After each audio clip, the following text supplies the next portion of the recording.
Hi hello ಪ್ರೀತಿಯ ವಿದ್ಯಾರ್ಥಿ ಮಿತ್ರರೇ, ಪುನರ್ವಿ ಎಜು ಸಂಸ್ಕಾರ್ಗೆ ಸ್ವಾಗತ ಸುಸ್ವಾಗತ.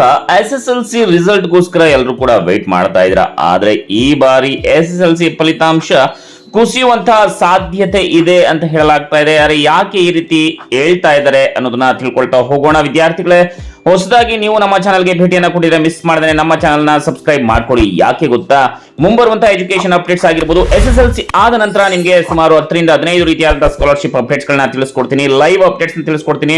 ಜೊತೆಗೆ PUC ಎಲ್ಲ subject passing package, degree passing package, ITI diploma, ನೀವು ಯಾವುದೇ ಒಂದು ಕೋರ್ಸ್ ನ ತಗೊಳ್ಳಿ, ಎಲ್ಲ ಒಂದು PDF ಫೈಲ್ಗಳು ನಿಮಗೆ ಫ್ರೀ ಆಗಿ ಸಿಗ್ತಾ ಹೋಗುತ್ತೆ ನೋಟ್ಸ್ ಗಳದು.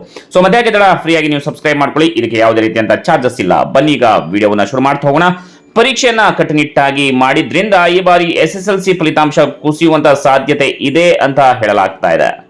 ವಿದ್ಯಾರ್ಥಿಗಳ ಉತ್ತೀರ್ಣ ಪ್ರಮಾಣದಲ್ಲಿ ವರ್ಷದಿಂದ ವರ್ಷಕ್ಕೆ ದಾಖಲೆಯನ್ನ ಬರಿತಾ ಇದ್ದಂತಹ SSLC ಪರೀಕ್ಷೆಯ ಫಲಿತಾಂಶ ಈ ಬಾರಿ ಕುಸಿತ ಕಾಣುವಂತಹ ಸಾಧ್ಯತೆ ಇದೆ ಅಂತ ಹೇಳಲಾಗ್ತಾ ಇದೆ.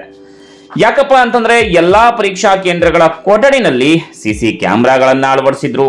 ಅದರ ಜೊತೆಗೆ ವೆಬ್ ಕಾಸ್ಟಿಂಗ್ ಕೂಡ ಮಾಡಿ ಇದರಿಂದ ರಾಜ್ಯದ ಎಲ್ಲೆಡೆ ಪರೀಕ್ಷೆ ಕಟ್ಟುನಿಟ್ಟಾಗಿ ನಡೆದಿರುವಂಥದ್ದು. ಕೈಚಳಕ ಮತ್ತು ಕಣ್ಚಳಕಕ್ಕೆ ಅವಕಾಶ ಸಿಗದ ಕಾರಣ ಫಲಿತಾಂಶ ಕುಸಿತ ಆಗ್ತಾ ಇದೆ ಅಂತ ಹೇಳಲಾಗ್ತಾ ಇದೆ.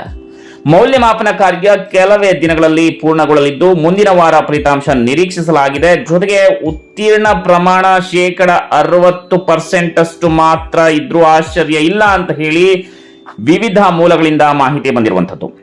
ಹಿಂದಿನ 2 ವರ್ಷಗಳಲ್ಲಿ ಉತ್ತೀರ್ಣದ ಒಂದು ಶೇಕಡವಾರು ಎಷ್ಟಿತ್ತಪ್ಪ ಅಂತಂದ್ರೆ 85 ಮತ್ತು 83% ದಾಖಲಾಗಿತ್ತು. ಶೈಕ್ಷಣಿಕವಾಗಿ ಮುಂದಿರುವ ಕರಾವಳಿ ಜಿಲ್ಲೆಗಳು ಈ ಬಾರಿ ಫಲಿತಾಂಶದಲ್ಲಿ ಮುಂಚೂಣಿಯಲ್ಲಿ ಇರಲಿವೆ ಅಂತ ಹೇಳಲಾಗ್ತಾ ಇದೆ. ಕಲ್ಯಾಣ ಕರ್ನಾಟಕ ಜಿಲ್ಲೆಗಳ ಫಲಿತಾಂಶ ಎಂದಿನಂತೆ ಕಡಿಮೆ ಇರುತ್ತೆ ಅಂತ ಕೂಡ ಹೇಳಲಾಗ್ತಾ ಇದೆ. ಮಾರ್ಚ್ ಕೊನೆಯ ವಾರದಲ್ಲಿ ನಡೆದಂತಹ ಪರೀಕ್ಷೆಗೆ 8.9 ಲಕ್ಷ ವಿದ್ಯಾರ್ಥಿಗಳು ಹೆಸರನ್ನ ನೋಂದಣಿ ಮಾಡಿಕೊಂಡಿದ್ರು.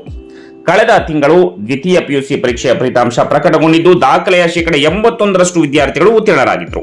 ಸೊ SSLC ಫಲಿತಾಂಶ ಇದೇ ತಿಂಗಳು 8ನೇ ತಾರೀಕು ಇಲ್ಲ ಅಂತಂದ್ರೆ 10ನೇ ತಾರೀಕು ಫಿಕ್ಸ್ ಆಗಿರುವಂತದ್ದು. ಸೊ ಎಲ್ಲರೂ ಕೂಡ ವೇಟ್ ಮಾಡ್ತಾ ಇರಿ. ನಿಮ್ಗೆ ಏನಾದ್ರು ಡೌಟ್ಸ್ ಇದೆ ಕಮೆಂಟ್ ಸೆಕ್ಷನ್ ಅಲ್ಲಿ ಕಮೆಂಟ್ ಮಾಡಿ. ಎಲ್ಲರಿಗೂ ಕೂಡ ಮತ್ತೊಮ್ಮೆ ಆಲ್ ದ ಬೆಸ್ಟ್ ವಿದ್ಯಾರ್ಥಿಗಳೇ.